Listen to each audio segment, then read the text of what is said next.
देखते हैं। हमने रियल नंबर का हैंडआउट स्टार्ट किया था, वो कंप्लीट करना है। Worksheet 1 and this worksheet is enough for the time being. Hargun online है। This worksheet is enough for the time. आप इसी में से प्रैक्टिस कर लो। आपको फोकस किस नंबर्स पे, किन क्वेश्चंस पर रखना है, वो होंगे आपके एलसीएम और एचसीएफ वाले क्वेश्चंस। क्वेश्चंस ऑन एलसीएम और एचसीएफ की किस में एलसीएम निकालना है, किस में एचसीएफ निकालना है, वैसे वाले क्वेश्चंस, उनकी एप्लीकेशन। देन सेकंड, जिस बात पे आपको फोकस रखना है, किस टाइप के क्वेश्चंस पर, LCM into HCF is equal to product of two numbers. ये मैंने आपको करवाए थे, ठीक है। 6 raised to power n cannot end with the 0, इस तरह के questions. Square root 2, square root 3, square root 5 is irrational, ऐसे क्वेश्चन। प्लस अब डीएवी का कल एक हैंडआउट उन्होंने जो पेपर उनका आया था वो उन्होंने डाला है उस ग्रुप में पेपर डाला हुआ है एक, तो वैसे वाला उस पेपर को देख लो। आपके फर्स्ट 3 चैप्टर्स तो उसमें कवर्ड हैं। फर्स्ट 3 चैप्टर्स पूरे के पूरे उसमें कवर्ड है। तो जिनको फर्स्ट 3 चैप्टर्स आने हैं, कैसे क्वेश्चंस आते हैं, कैसा पेपर फ्रेम होता है, आपके पास एक आइडिया हो जाएगा। हाँ, साकेत ने भेजे, तन्मय को बोलना, अगर बोल सकते हो तो उसको बोलना पेपर अपलोड करें। उसने नहीं किया क्योंकि उनके left hand side right hand side दोनों थे। और अगर आप ग्रुप में पेपर देखोगे तो सारे क्वेश्चंस, ऑलमोस्ट सभी क्वेश्चंस करवाए हुए हैं क्लास में। इसने जो भी क्वेश्चंस भेजे हैं पूरे ग्रुप में, जो भी इसके पूरे पेपर में जो भी क्वेश्चंस आए हैं, आपको सारा करवाया होगा। कोई भी ऐसी चीज नहीं है जो नहीं करवाई होगी। आपके exact same to same question जो अभी हैंडआउट में दिए थे वही सेम क्वेश्चन थे। मैंने कहा था एक एग्जॉस्टिव लिस्ट हो गई, वैसे वाले क्वेश्चन ही आएंगे। नंबर चेंज करके तो कुछ भी आ सकता है, लेकिन अगर इतने ही क्वेश्चंस अच्छे से कर लेते हो, याद हो जाते हैं आपको ये क्वेश्चंस के, अच्छा, तो आप मान लेना कल कोई भी और क्वेश्चन आएगा आप उसे टैकल कर लो। The only thing required is chapter 2 के सारे वो 3 वर्कशीट्स तो रख लो अच्छे से। चैप्टर 1 की जो मैंने वर्कशीट दी है उससे अच्छे से याद कर लो। और चैप्टर 3 में सिर्फ आपको नंबर्स और इक्वेशंस और मेथड याद रखना है, हाउ टू सॉल्व।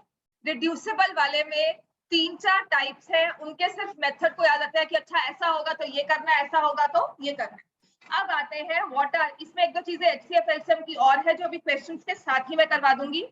एक होते हैं कोप्राइम नंबर्स। कोप्राइम नंबर्स कौन से होते हैं? जिनका highest common factor is 1। For example 12 and 20, 12 के साथ कुछ नहीं, ऐसी बता रही 49। इसने पूछा था मैम कोप्राइम नंबर्स कौन से होते हैं वो बता दो, तो वो बता रही। सो जिनका एचसीएफ 1 होता है, फॉर एग्जांपल 12 एंड 49। 12 किन नंबर से डिविजिबल है? 1 2 3 4 6 देन 12, ठीक है। और 49 किन से डिविजिबल है? 1 7 14 से नहीं, 14 से कहाँ है? ऐसी 14 6 से डिविजिबल है 49। Very good. 1 7 एंड 49, इसके अलावा तो कोई भी नहीं आएगा। 7 7 से 49 होता है, ठीक है ना। तो आप देखोगे कि इनके फैक्टर्स में 1 के अलावा कोई भी और फैक्टर कॉमन नहीं है। They have no other factor common. They have no factor common other than 1. Hence we call 12 and 49 as co-prime numbers. समझ में आ गया? 12 और 49 co-prime numbers इसलिए कहते हैं क्योंकि इनमें कोई भी फैक्टर कॉमन नहीं है other than 1. तो जिनमें हाईएस्ट कॉमन फैक्टर 1 होता है उनको हम बोलेंगे को-प्राइम नंबर्स। जैसे कि को-प्राइम कहा गया है तो ये नहीं होगा कि नंबर्स प्राइम है ना। तो मैं अब 5 और 27 को भी को-प्राइम बोल सकती हूँ। यहाँ से 6 और 18 नहीं, क्या लिखूंगी यहाँ पे, 6 एंड 19 वो भी हो सकते हैं को-प्राइम, राइट। या फिर 2 एंड 5 लिए, ये भी को-प्राइम है। तो को-प्राइम नंबर्स का मतलब है HCF 1 होना चाहिए, उनके फैक्टर्स जो है वो कॉमन ना हो। कोई भी नंबर्स के बारे में कोई रिस्ट्रिक्शन नहीं है, कुछ भी नंबर हो सकते हैं, उनका हाईएस्ट कॉमन फैक्टर 1 हो। किसी एक टेबल में दोनों नंबर्स इकट्ठे नहीं आते, किसी एक नंबर के टेबल में नहीं आते। जैसे कि मैंने कहा 12 और 18 6 के टेबल में आते, 6 के मल्टीपल्स हैं। तो को-प्राइम नंबर्स के बारे में आप ये नहीं बोल सकते। क्लियर हो गया इतना में? ये समझ में आ गया? ठीक है। अब आ जाओ नेक्स्ट। मैंने आपको कहां तक करवा दिया था ये?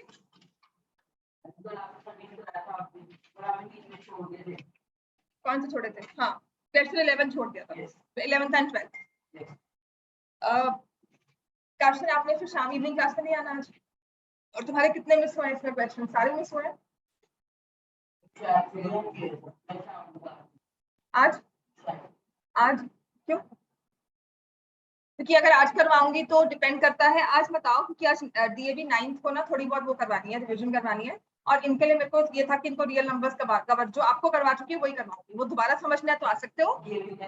डीएवी 9th के एग्जाम्स है ना, तो वो बच्चे थोड़ा एक्सटेंड होकर बैठ जाएंगे, उनका सिलेबस पूरा नहीं हुआ ना।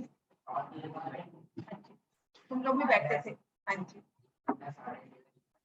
अच्छा चलो, हमें करना है क्वेश्चन नंबर 13 में मैंने आपको एक चीज सिखाई थी, आपने वही यूज करना है। This is a very important concept. आपका एचसीएफ एलसीएम का डायरेक्ट 1 मार्क का क्वेश्चन आता है, जिसमें आपने ये चीज यूज करनी है।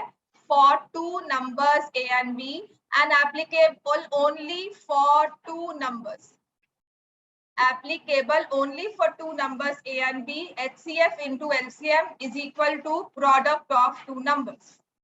HCF multiplied by LCM is equal to product of the 2 numbers. ये बहुत जरूरी है, ये सिर्फ 2 नंबर्स के लिए ही अप्लाई होता है, और क्वेश्चन 13 में हमने यही किया था। आपके नंबर्स कौन से हैं? 253 एंड 440, 440। LCM HCF हमें दिया हुआ है 11 और LCM दिया हुआ है 253 into R। तो सिर्फ R की वैल्यू निकालनी है। हो गया था सॉल्व सबसे? सबको समझ में आ गया था ये? R is equal to 40। Direct question है ये, आपको सिर्फ रूल पता होना चाहिए, और 3 नंबर्स के केस में ये नहीं चलता। क्या रूल चलता है वो जानने की जरूरत नहीं है हमें, क्योंकि वो दिया हुआ है, ऐसा आपके बुक में वो कॉन्सेप्ट दिया हुआ है, पर उसे हम यूज नहीं करते। क्लियर हो गया इतना? आपको याद भी नहीं करना है।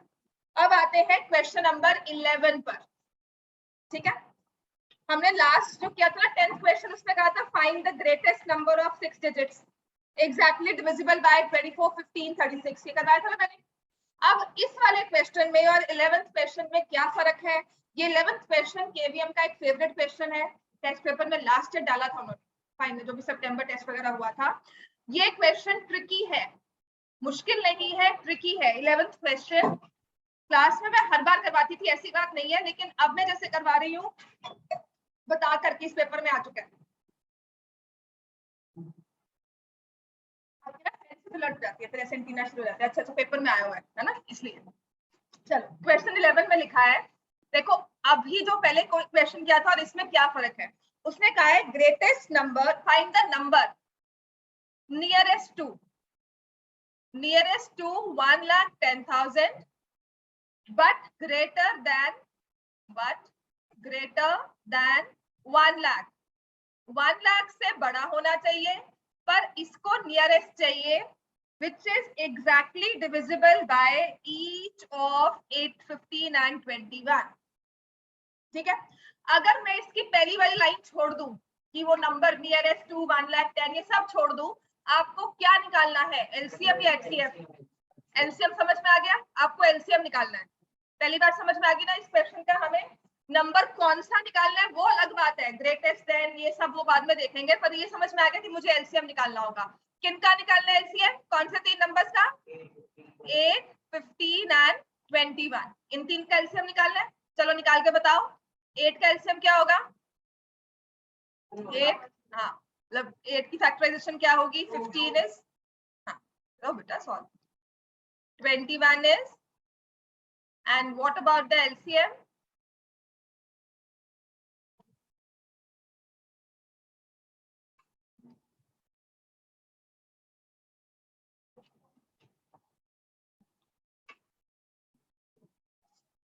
तुमने 3 स्क्वायर ले लिया होगा, क्या लिया फिर? तो उससे भी तुम्हारा कितना आया? 2 क्यूब। 2 कितनी बार मल्टीप्लाई किया 2 को? 3 into 8 into 5 into 7। तो यही तो आ रहा है, मल्टीप्लिकेशन सही नहीं। तुम्हें नींद बहुत आती है इस टाइम। फोन वहीं पे रखा हुआ है आपका, उधर टेबल पे पड़ा होगा। सो एलसीएम इज 840। ये समझ में आ गया? अब इतना इसके बाद क्लियर है कि जो भी हमें नंबर निकालना है वो आगे 840 का मल्टीपल होगा, है ना?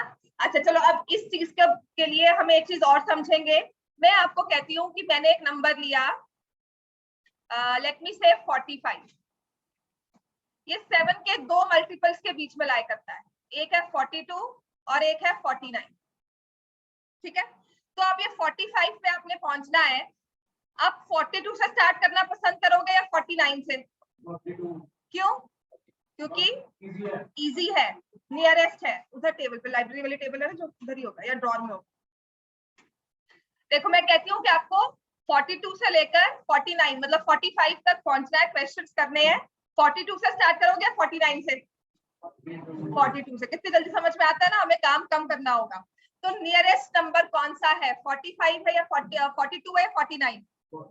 45 है नियरेस्ट 42 को या 49? 45 को नियरेस्ट नंबर कौन सा है, 42 या 49? 42। समझ में आ गया? The nearest number is 42। अब ऐसे ही मैंने लिया 1,10,000, एक नंबर है 1,10,500 और एक है 1,09,500। नियरेस्ट कौन सा है?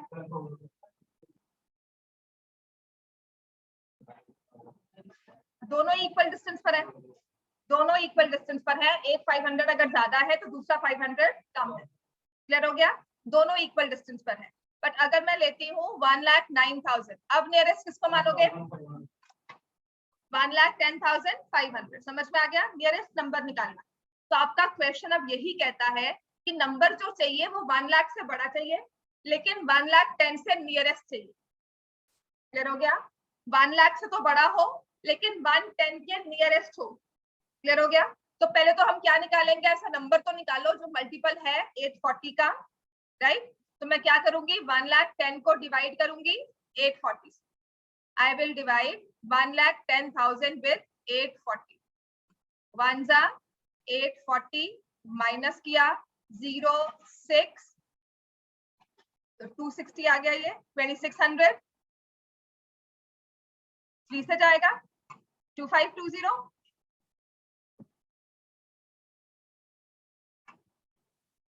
800, 0 से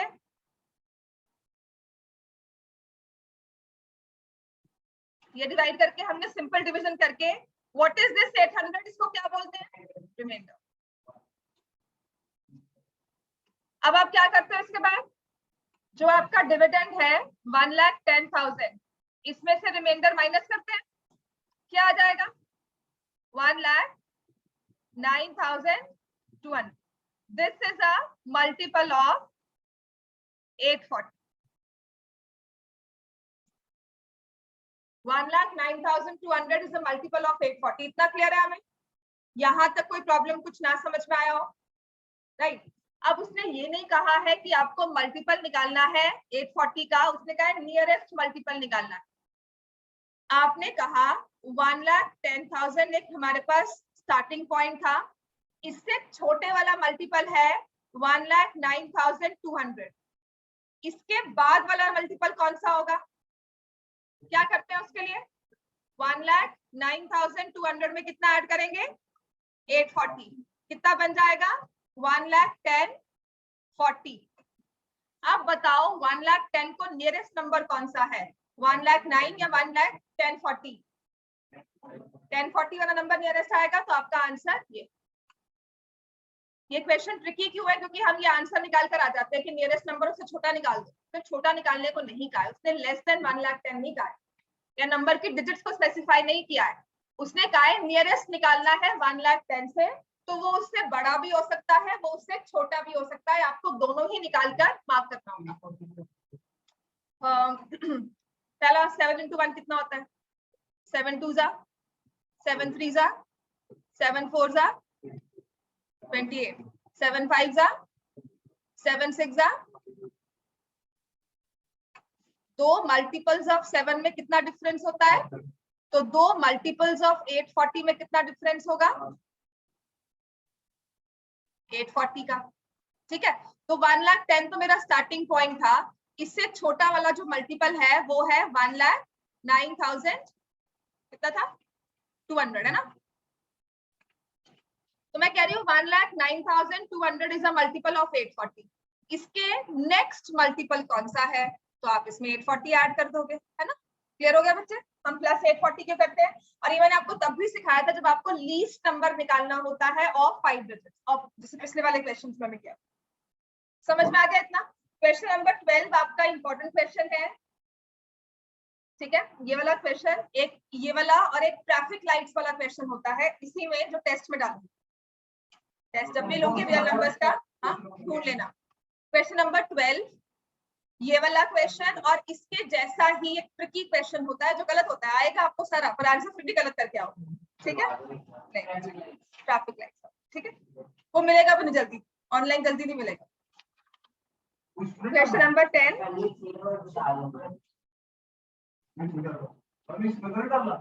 नहीं,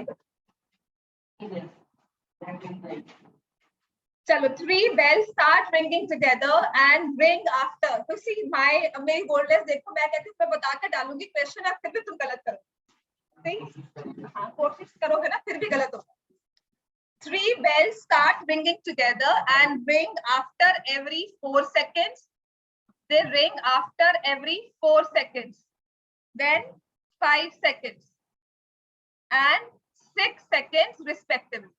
3 बेल से मैंने स्टार्ट करना शुरू कर दिया, रिंग करना शुरू किया, और एक बेल जो है फर्स्ट वाली वो हर 4 सेकंड्स के बाद रिंग करेगी, सेकंड वाली हर 5 सेकंड्स के बाद अलार्म लगा रही है, और तीसरी वाली बेल हर 6 सेकंड्स के बाद अलार्म लगा रही है, ठीक है, अलार्म दे रही है। तो इसके बाद उसने कहा है in an interval of 1 hour, तो 1 आवर अगर आप इनको चलता छोड़ देते हो, स्नूजिंग टाइम आपका 1 आवर है, तो इस 1 आवर में how many times will the 3 of them ring together, ठीक हो गया। अब इसमें सोचना क्या है कि एलसीएम एचसीएफ क्या लगाएंगे, तो क्या लगता है आपको क्या लगाएंगे इसमें, एचसीएफ कि एलसीएम, एलसीएम एचसीएफ क्यों, और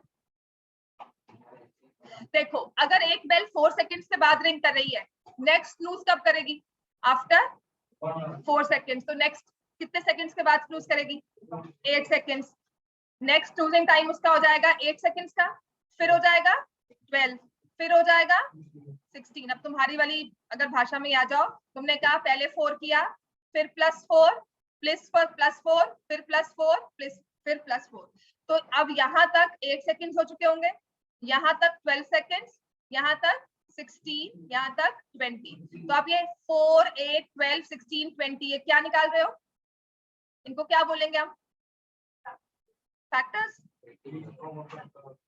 8 12 16 20 ये सब 4 के क्या है, मल्टीपल्स। अब अगर एक बेल 5 सेकंड्स के बाद रिंग कर रही है तो नेक्स्ट रिंग करेगी after 10 seconds from the start, 15 seconds from the start, 20 seconds from start, 25 seconds and so on.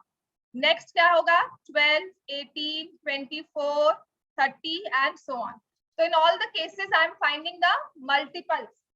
मेरा आंसर जो है या मेरी अंडरस्टैंडिंग जो है वो मल्टीपल्स में जा रही है, तो मुझे यहाँ पर लगाना होगा least common multiple, the time interval when 3 of them will ring together.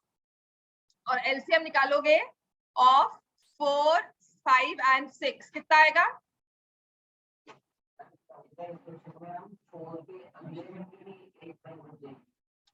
4 पर रिंग की, 5 6 7 8,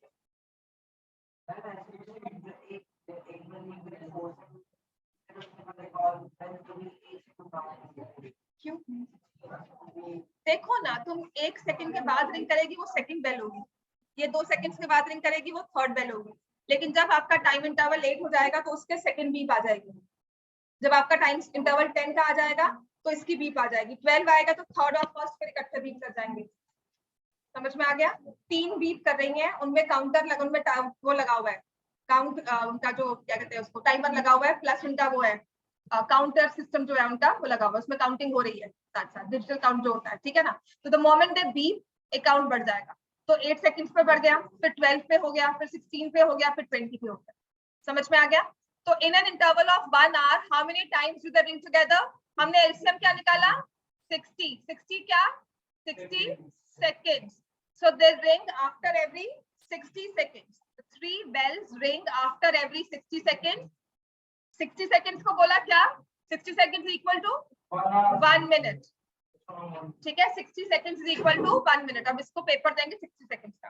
ठीक है, so now 1 hour इंटरवल आपके पास है 1 hour का, तो 1 hour में they will ring how many times? 60 times. यही आंसर है? नहीं, इसमें लिखा है, अंडरलाइन कर लो, they start ringing together. उन्होंने अभी रिंग किया, उसके बाद आपने टाइम काउंट करना शुरू किया, तो आपका लगा 60 टाइम्स और. तो because they start ringing together, तो आप +1 करोगे, हो जाएगा इन an interval of 1 hour they will ring for 61 times. +1 करते हैं because they start ringing together.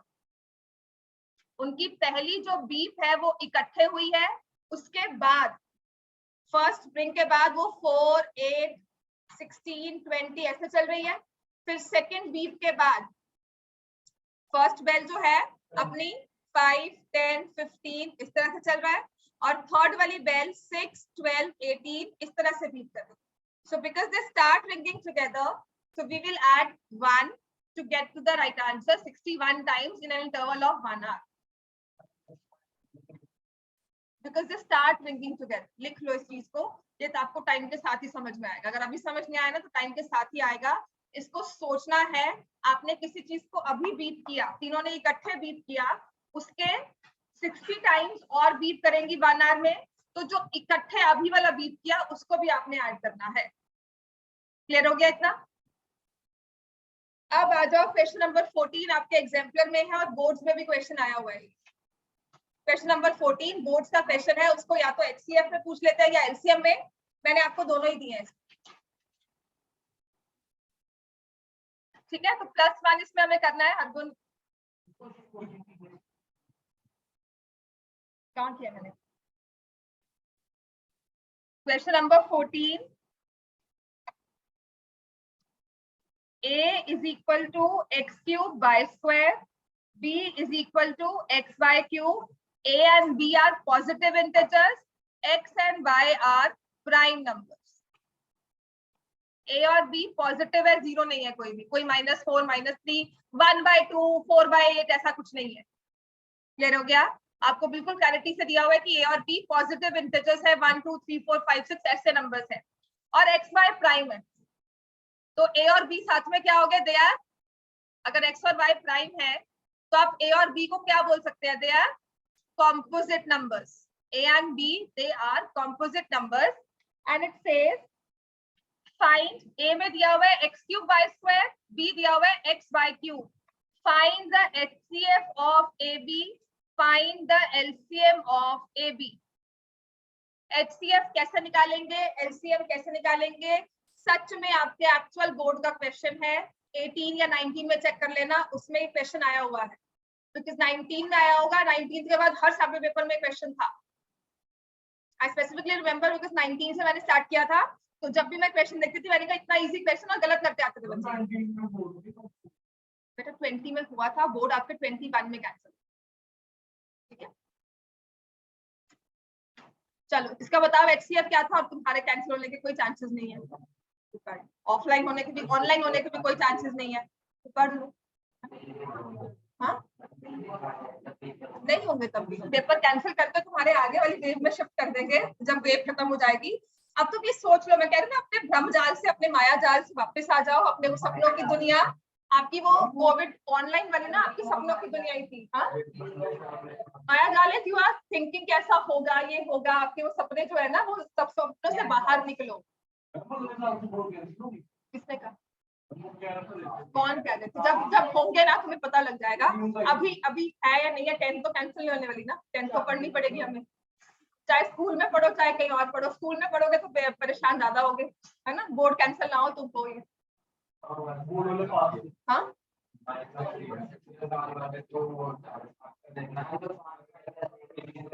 नहीं देंगे बेटा, सब देंगे, आप चिंता मत करो. जैसा भी है, अगर बोर्ड होता है तो वो आपके लिए बेनिफिशियल है, बिकॉज स्कूल जो है वो अपने सिस्टम से बहुत चलाते हैं, डिफिकल्ट पेपर बहुत अच्छा, मतलब डिफिकल्ट सेट करते हैं, वो मार्क्स भी नहीं देते फिर. आप ये मान लो बोर्ड्स अगर नहीं होते तो कुछ स्कूल्स तो बहुत रिजिड होकर ना बच्चों का इसलिए छोड़ लेते हैं कि नहीं आ जाओ, आप तो हमारे काबू में आ गए।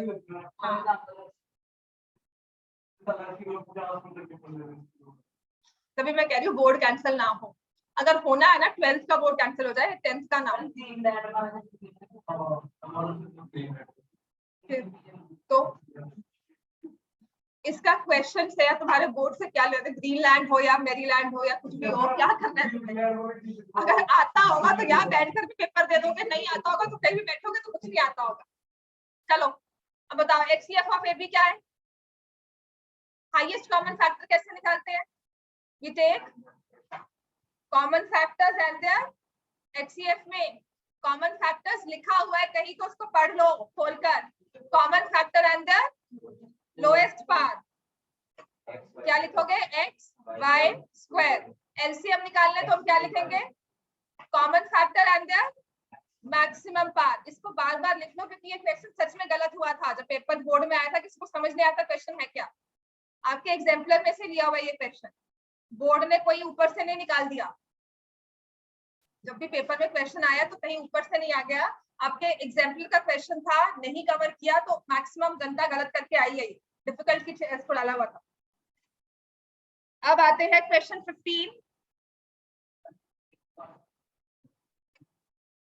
HCF of two numbers is 145। हाँ जी बस इतना ही है। LCM is 2175। हाँ जी बोलो। If one number is 725, one number is 725। Dushant fan थोड़ा स्लो करो, बहुत आवाज आ रही है। एक number slow. If one number is 725, find the other।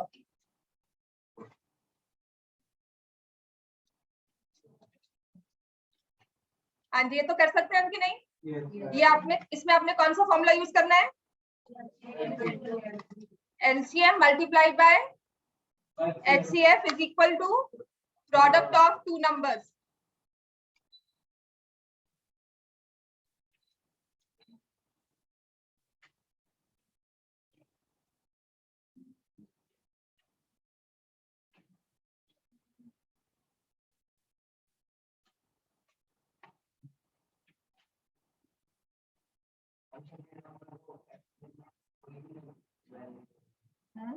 x ले लो तो आप इसमें लिखोगे HCF multiplied by LCM is equal to 725 into the other number। पता है मुझे करनी थी, मुझे भी लग रही, तभी तो मैंने फैन कम करवाया।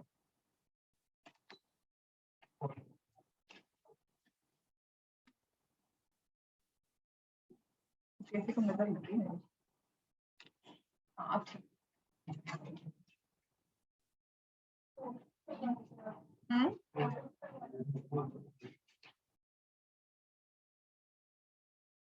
कितना आ रहा है? 430। ठीक है। 145 into 2175 is equal to 725 into x। x की वैल्यू आ गई है 435। नेक्स्ट क्वेश्चन 16 स्टार्ट कर दो, ऐसा ही है आप।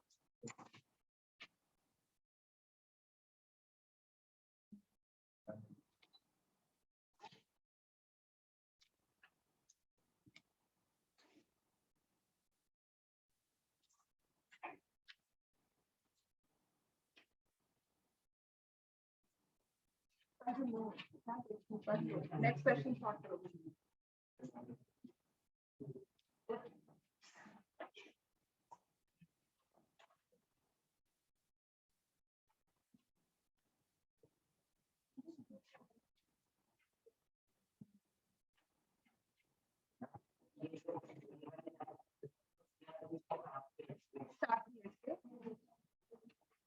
अलग मतलब फुल स्टॉप करके। LCM of two numbers is 14 times the HCF। Sum of HCF and LCM is 600। If one number is 280, find the other number।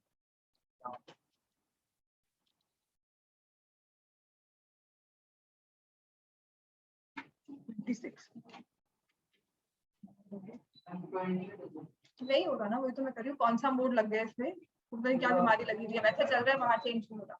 तुमसे ज्यादा मुझे गर्मी लग रही है यहाँ। नहीं हो रहा मुझे,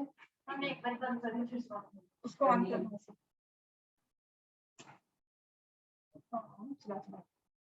मर जाओगे आप, बैठे चला दे, बैठ के खोल बैठा हुआ है।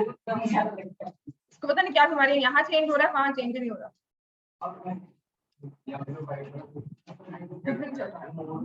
पता नहीं ना यहाँ पे, ये समझ नहीं आ रहा। ये सारे बटन दबा लिए, मोड भी बदल गया, कुछ नहीं हो रहा।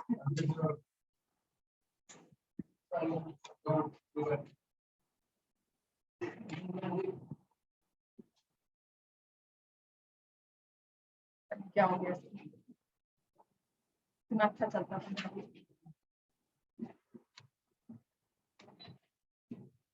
अब हाँ, कुछ तो हुआ है, कुछ तो हुआ है, कुछ तो हुआ है।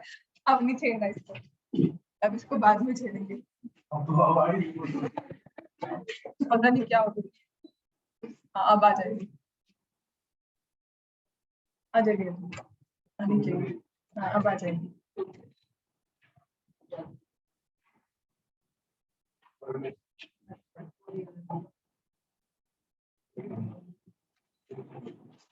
अब आ जाएगी। Question number 16. LCM of two numbers is 14 times the HCF. सच में? नहीं बेटा, फोल्ड लगा हुआ है, बर्फ बनी हुई है। ये हो गया वो।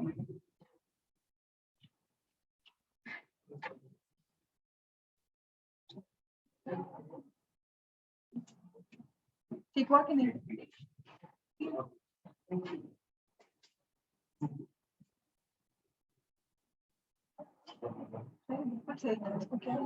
अब फर्क पड़ा?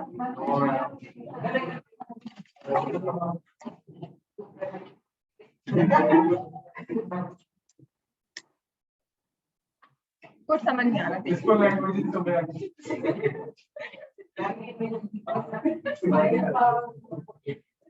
स्विंग किया ना, स्विंग मैंने किया था, शायद मे बी वो टेम्परेचर जाए। ये मोड नहीं लगा हुआ कोई, जिसमें मोड से ही करो। ये बिल्कुल सही था। इन्होंने वैसे ही करना, दो इधर तुम।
HCF और LCM को जब आप ऐड करते हो तो वो हो जाता है 600.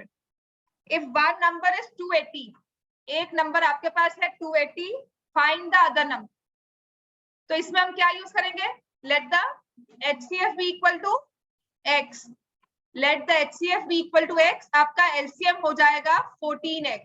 तो आप लिखोगे आप 14x plus x is equal to 600. 15x किसके इक्वल आ गया? 600 और x किसके इक्वल आ गया? 40. तो if x is equal to 40, find the other number. तो आपका HCF हो जाता है 40, LCM हो जाता है 14 into 40 which is 560. यूज हमें करना है HCF multiplied by LCM is equal to product of two numbers.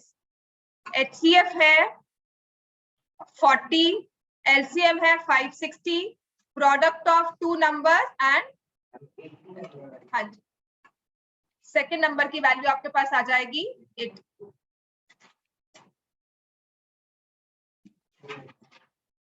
Question number 17.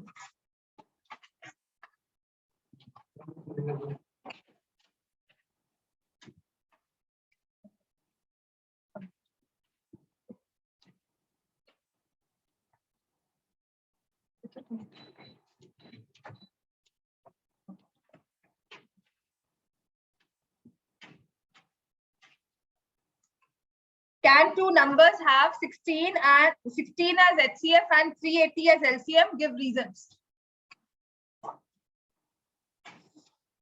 So there are two numbers. उनका HCF कहते हैं 16 है और LCM 380 है. अगर ट्रिकी क्वेश्चन डालना है ना मुझे पेपर में या पेपर में आपके MCQ टाइप्स में यस नो में मुझे आंसर लिखना हो तो ये वाला क्वेश्चन मैं डाल दूंगी जिसमें ऑप्शंस नहीं दिए होंगे या ऑप्शंस दिए होंगे और बहुत इजीली आप इसमें ट्रिक हो सकते हो क्योंकि ऐसे क्वेश्चन में क्या है आपको दिया होता है HCF is 16, LCM is 380, find the product of the numbers. मैंने यहाँ पर जो क्वेश्चन लिखा है ये आपको समझाने के लिए लिखा है. जो पेपर में आएगा ना वो ये नहीं आएगा कि can this be the HCF and this be the LCM, ऐसा नहीं आएगा. वो लिखेगा find the product of two numbers. जैसे इस क्वेश्चन में मैंने लिखा होता LCM is 380, HCF is 16, find the product. समझ में आ गई मेरी बात? मैं आपको क्या कह रही हूँ कि दो नंबर्स हैं उनका HCF 16 है, LCM 380 है. अब मुझे प्रोडक्ट बताओ नंबर्स का क्या होगा. तो आप क्या करोगे 16 into 380. See, this is so easy. मैं कह रही हूँ ट्रिकी क्वेश्चन है फिर भी आप एक ट्रैप में आ गए बिल्कुल. तो मैंने जब कहा 16 into 380 सब ये मल्टीप्लाई करेंगे मैक्सिमम मार्क करके आ जाएंगे चाहे मैं आपको बता भी दूं कि ये नहीं है आंसर. ठीक है अभी मैं आपको आज सिखा दूं कि आंसर नहीं है फिर भी चांसेस है कि जब पेपर में ऐसा क्वेश्चन आएगा तो आप गलत करके ही आओगे क्योंकि इस क्वेश्चन में देखना क्या होता है यहाँ पर आप एक नई चीज जो सीखोगे for any group of numbers. कितने मर्जी नंबर्स ले लो चाहे 1000 नंबर्स ले लो उन 1000 नंबर्स का HCF निकालो उन 1000 नंबर्स का LCM निकालो. लिखोगे HCF is always a factor of LCM. जब भी आपने HCF या LCM निकाला तो हमेशा LCM जो है वो HCF से डिवाइड हो जाएगा. LCM is always divisible by HCF. अगर ऐसा नहीं होता तो आपके वो नंबर्स बन ही नहीं सकते. ये केस पॉसिबल ही नहीं है. तो यहाँ पर HCF दिया हुआ है 16, LCM दिया हुआ है 380. तो क्या ये पॉसिबल है? तो हम क्या लिखेंगे no such numbers are possible. Such a pair of number does not exist. कहीं भी जाओगे ऐसा नंबर एग्जिस्ट नहीं कर सकता जिनका HCF 16 होगा LCM 380 होगा. तभी मैंने कहा था ट्रिकी क्वेश्चन है. तो जब भी आपको प्रोडक्ट निकालने को कहा जाए ना HCF LCM में तो देख लेना HCF क्या दिया हुआ है LCM क्या दिया हुआ. समझ में आ गया इतना में? तो देख लेना हमें हमेशा. तो यहाँ पर ये नहीं है लेकिन अगर आपको ये कहा जाता देखो इसी का काउंटर लिख लो HCF is 16, LCM is 320, find the product. ये नहीं कि हर केस में लिखकर आ जाना है आपने कि नहीं नॉट पॉसिबल. अखबार ट्रिक है ये भी ट्रैप ही है ना. तो उसने आपको दे दिया HCF 16, LCM 320. तो यहाँ पर 320 जो है वो 16 से डिविजिबल हो जाता है बिल्कुल. तो ये नंबर्स पॉसिबल है. कौन से नंबर्स है वो नहीं पूछे आप, वो बाद की बात है. ठीक है वो आपके केस में नहीं आना चाहिए. अगर आएगा तो क्या करेंगे वो भी देख लेते हैं. लेकिन अभी फिलहाल के लिए आप यही करोगे. तो प्रोडक्ट है 16 into 320. How many pairs exist, how many pairs of such numbers are possible, वो भी एक क्वेश्चन होता है बट उसमें एक दो पेयर्स ही होते हैं. ठीक है जो आप इजीली हिट एंड ट्रायल से निकाल लेते हो. जैसे हमने कहा कि अगर HCF 16 है तो दोनों नंबर्स में 16 होना चाहिए. ठीक हो गया. और 320 अगर मैंने लिया, अगर मैं 320 लेती हूँ तो ये है 20 इंटू 16 तो HCF में आ गया। अब नंबर्स कौन से हुए, 20 को फैक्टराइज करोगे तो 2 इंटू 2 इंटू 5 है। तो या तो मैंने नंबर्स लिख दिए 16 320 जिनका HCF 16 है, LCM 320 है, या फिर मैंने लिखा 16 into 4 16 into 5। Now can I have 16 into 2 16 into 10? क्या ये नंबर ले सकती हूँ? नहीं ले सकती, क्योंकि इसमें HCF 32 हो जाएगा। क्लियर हो गया? तो वो हिट एंड ट्रायल है, वो बाद की बात है, वो हम बाद में सीखेंगे, अभी दिमाग मत लगाओ। अभी सिर्फ कितने पेयर्स एग्जिस्ट करते हैं ऐसा भी एक क्वेश्चन है, पर अभी फिलहाल आपको नहीं करवा रही हूँ, इतना ही कर लो, है ना, ना भाग जाओगे यहाँ से। देखोगे मैम क्या आ गया, ये भी नहीं पढ़ोगे, बस इसको भी भूल जाओगे। हाँ, भागोगे ना, पढ़ाई से भाग जाओगे कि यार ये समझ तो आता नहीं है, पता नहीं क्या बोला यहाँ पर, ये सब क्या बोल कर आ गए, छोड़ो इसको ही छोड़ो, तू भी जा। चलो नेक्स्ट आते हैं question number 18। Rather easy question है।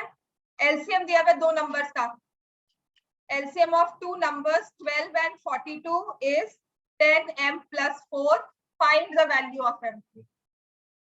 ठीक है, यही क्वेश्चन आपके एमसीक्यू में आते हैं। जब आपके, अगर हम 21 के पैटर्न से ही चलते हैं ना, तो हमारा पेपर कैंसिल हुआ था हमारा और full marks full syllabus test था, तब उसके हिसाब से चलो तो आपके 16 क्वेश्चन ऑब्जेक्टिव थे, 16 क्वेश्चन 1 मार्क के थे और 16 क्वेश्चन केस स्टडीज में विद एमसीक्यू वाले थे। तो 32 1 मार्क के क्वेश्चन में यही सारे क्वेश्चन आएंगे, कहीं और से तो आने नहीं वाले। समझ में आ गया? तब होता क्या है कि पूरी लिस्ट दी होती है 16 क्वेश्चन की, तो कहीं ना कहीं गलती हम कराते। यहाँ पे एलसीएम निकाला तो कितना आता है, ये 3 into 4 and this is 3 into 14। तो हम क्या करेंगे, 3 into 2 into 7, 3 into 2 square into 7। What is the LCM? 84 है ना, 84 है कि नहीं? यस 84। तो 84 को अगर हमने 10m plus 4 की फॉर्म में लिखा तो m की वैल्यू क्या आ गई? समझ में आ गया क्वेश्चन? या में कोई कंफ्यूजन है यहाँ तक कि क्वेश्चन समझ में ना आया हो? Any problem still here? Then coming to question number 19। ये सारे क्वेश्चंस कभी ना कभी बोर्ड्स में आए हुए हैं, 19th 20th, राइट? ये बोर्ड में क्वेश्चन आया हुआ है। Smallest find the HCF of smallest prime number and smallest composite number. क्योंकि क्या होता है कि यहाँ पर ना पता ही नहीं होता कि स्मॉलेस्ट प्राइम नंबर कौन सा लेना है या कंपोजिट नंबर कौन सा लेना है, तो उस केसेस के लिए ही आपको क्वेश्चन दिया हुआ है। ठीक है, HCF निकालना है किसका? Smallest prime number. कौन सा होता है smallest prime number? 2, right? And smallest composite number, smallest composite number क्या है? 4। तो इनका HCF क्या हो गया? 2। And what is the LCM? बस इतना सा आंसर लिख के आएंगे और ये 1 मार्क का क्वेश्चन है। सीरियसली अभी बैठकर लग रहा होगा क्वेश्चन इजी है, पर वहां गलती हो जाती है। ठीक है, नेक्स्ट है HCF and LCM of largest 2-digit composite number, smallest odd prime number. Question number 20। अब ये नेक्स्ट लेवल पर ले गया सेम क्वेश्चन को। उसने कहा है लार्जेस्ट 2-digit composite number, 99 सबको क्लियर है ये, और स्मॉलेस्ट ऑड प्राइम नंबर। 2 लिखोगे, 3 लिखोगे, 1 लिखोगे? 1 क्यों नहीं लिखोगे? 1 is neither prime nor composite. ठीक हो गया? तो अब इसका HCF निकालना है और LCM। HCF क्या आएगा? 3, LCM क्या आएगा? 9। Question number 21। This is again, आप कह रहे हो कि टीचर्स ने नहीं करवाया है, पर मुझे लगता है कि आ सकता है, क्योंकि ये आपका फंडामेंटल थ्योरम ऑफ अरिथमेटिक का ही फर्दर पार्ट है। ठीक है, कर लेते हैं, बाई चांस अगर दिख जाता है। इसमें फाइनल्स में ना दिखे, आपका सैंपल पेपर्स में दिख जाएगा। ठीक हो गया?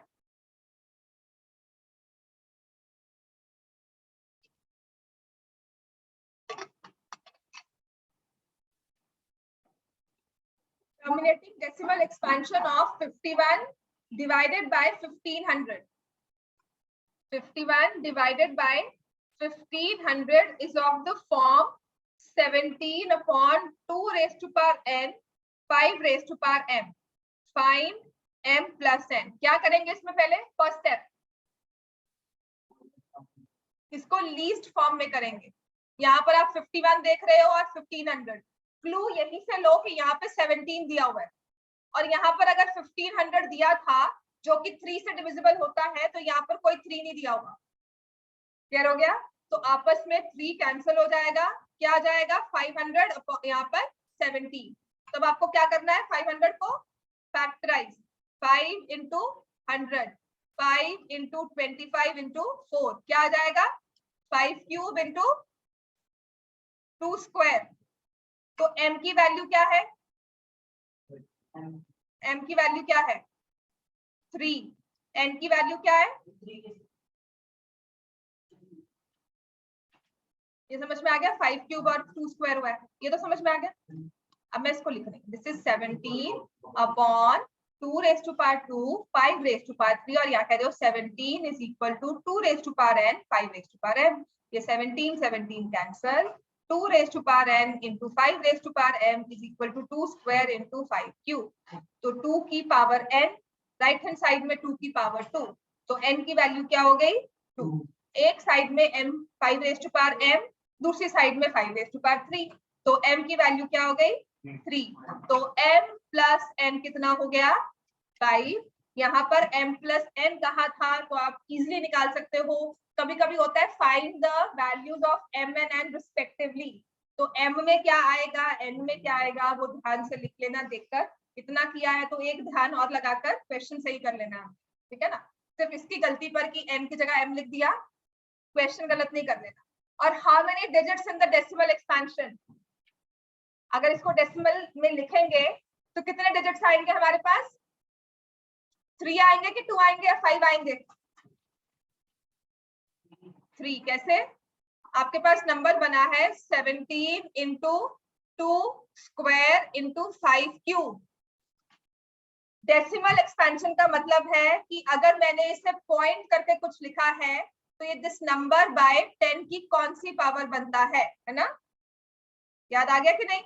हम क्या करते हैं, नीचे 10 बना देते हैं, 10 बनाने की कोशिश करेंगे। तो 2 है हमारे पास 2, 5 है 3, इन दोनों से मिलकर 10 स्क्वायर तो बन गया, एक रह गया 5। तो इसको 10 बनाने के लिए I will multiply divide with 2, तो यहां से मेरे पास बन जाएगा 10 क्यूब। तो 17 डिवाइड इंटू 2 डिवाइड हो रहा है 10 क्यूब से, तो how many decimal places, 3 decimal places. The given number will have 3 decimal places or 3 digits in the decimal expansion. Question number 22. Another logic based question. ऐसा ही क्वेश्चन टेस्ट में आएगा और आप तब आंसर करना। ये क्वेश्चन तो मैं आपको करवा रही हूँ, ठीक है। इसी का एक और भाई है जो मैं आपको टेस्ट में दूंगी, इसका कजन नहीं है, नहीं, तब दिमाग लगाना, उसके बाद हाँ एक ही है, हाँ इसके जैसा ही है बट अलग होगा इससे ऑब्वियसली, है ना, ट्विन्स भी सेम नहीं होते ये तो फिर हाँ। If the least prime factor of a number, least prime factor of A is 3 and least prime factor of B is 7, find least prime factor of A plus B। वो किसी book में भी नहीं मिलेगा क्योंकि वो मैंने बनाया है, ठीक है। इसको देखने के बाद मुझे लगा कि वो क्वेश्चन अगर हम देते हैं तब क्या आंसर होगा, तो हाँ वो क्वेश्चन भी एग्जिस्ट कर सकता है पर वो अभी तक किसी बुक में नहीं आया है ना, क्योंकि वो पॉपुलराइज नहीं हुआ। हाँ जी, वो मैं टेस्ट में जरूर डालूंगी जब भी होगा। हाँ नहीं, मैं सर्च करोगे ना बैठकर इसके भाई बहन को, आप गूगल सर्च, आप गूगल वाले बच्चे अच्छे खासे है ना, यहाँ बैठकर सर्च कर लेते हो क्वेश्चन टेस्ट में डाला हुआ तो वो नहीं मिलने वाला। हाँ मैं कहती तुम्हारा टैलेंट तो अनलिमिटेड टैलेंट है। हाँ आप में ना, मैं वही कह रही हूँ, बच्चों में टैलेंट बहुत होता है। आपको एक चीज रोक दो, आप उसका कोई ना कोई तरीका तो निकाल लेते हो, है ना। आपको कह दिया ऑफलाइन टेस्ट है तो आप चीटिंग का कोई ना कोई तो निकाल ही लोगे, है ना। तो ये ह्यूमन टेंडेंसी होती है और मैं सच में कह रही हूँ जब भी टेस्ट होगा ऐसा क्वेश्चन पेपर में डालूंगी। टेस्ट ऑलरेडी मेरे पास है, कौन से क्वेश्चन रखे हैं वो भी है, आधे तो मैंने आपको करवा भी दिए टेस्ट में से क्वेश्चन, ठीक है। Least prime factor of a plus B क्या निकालोगे? चलो, एक नंबर है a, उसमें लीस्ट प्राइम फैक्टर है 3, एक नंबर है b, उसमें लीस्ट प्राइम फैक्टर है 7। क्लियर हो गया? a का लीस्ट प्राइम फैक्टर 3 है, b का लीस्ट प्राइम फैक्टर 7 है। तो अब मुझे बताना है कि मैंने एक नंबर फॉर्म किया a और b को ऐड करके, उसका लीस्ट प्राइम फैक्टर क्या है। ठीक है, तो a जो नंबर है, अगर इसमें सबसे कम प्राइम फैक्टर 3 है, तो इसके बाद क्या हो सकता है? 3 इंटू इसके बाद के प्राइम फैक्टर्स कौन से हो सकते हैं? इसमें कहा है कि एक नंबर है, उसका लीस्ट प्राइम फैक्टर 3 है, उसमें जो प्राइम फैक्टराइजेशन में जो नंबर आ रहा है ना, सबसे छोटा नंबर उसमें कौन सा आ रहा है? 3। 3 से छोटा प्राइम नंबर है हमारे पास 1। 3 से छोटा प्राइम नंबर कोई भी नहीं है हमारे पास, कौन सा होता है? 2। तो a में 2 नहीं है, 3 से स्टार्ट हुआ, 3 के बाद कोई भी नंबर आ सकता है, 3 से छोटा कोई नंबर नहीं होगा। 3 के बाद कौन सा नंबर जाते हैं प्राइम में? 5। 3 के बाद प्राइम नंबर कौन सा है? 5। उसके बाद कौन सा है? 7। कुछ भी हो सकता है, so on it can continue because we don't have a definite value of a। उसने कहा है कि a में अगर आपने इसकी प्राइम फैक्टराइजेशन की तो सबसे छोटा प्राइम फैक्टर 3 आया है। ऐसे ही आपने b की प्राइम फैक्टराइजेशन की, सबसे छोटा फैक्टर क्या आया है? 7। अब आपने इन दोनों नंबर्स को ऐड किया, तो जो a प्लस बी की प्राइम फैक्टराइजेशन होगी, उसमें सबसे लीस्ट प्राइम नंबर मैं कौन सा लिखूंगी? 2, 3, 5, 7, 11 हम क्या लिखेंगे वो बताना है आपको। क्या होगा? 2। कैसे होगा 2?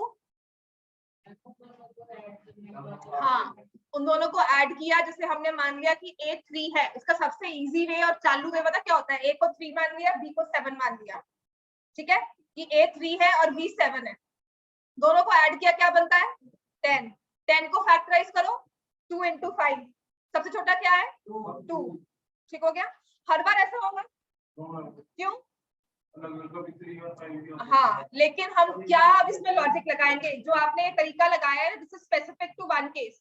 अब मैं इसको जनरलाइज कैसे करूंगी? अगर a का लीस्ट प्राइम फैक्टर 3 है, तो वो हमेशा नंबर क्या होगा? क्या बोला तुमने? अगर लीस्ट प्राइम फैक्टर 3 है तो वो हमेशा क्या है? ऑड। अगर b का लीस्ट प्राइम फैक्टर 7 है तो वो नंबर भी क्या है? ऑड। और जब आप दो ऑड नंबर्स को ऐड करते हो तो आंसर हमेशा क्या आएगा? Even. Sum of two odd numbers is even, और इवन नंबर का लीस्ट प्राइम फैक्टर हमेशा क्या होता है? 2। दिस इज माय लॉजिक, जिसके बेसिस पर हम ये आंसर करें। ठीक है, चलो जाओ, कल ये चैप्टर खत्म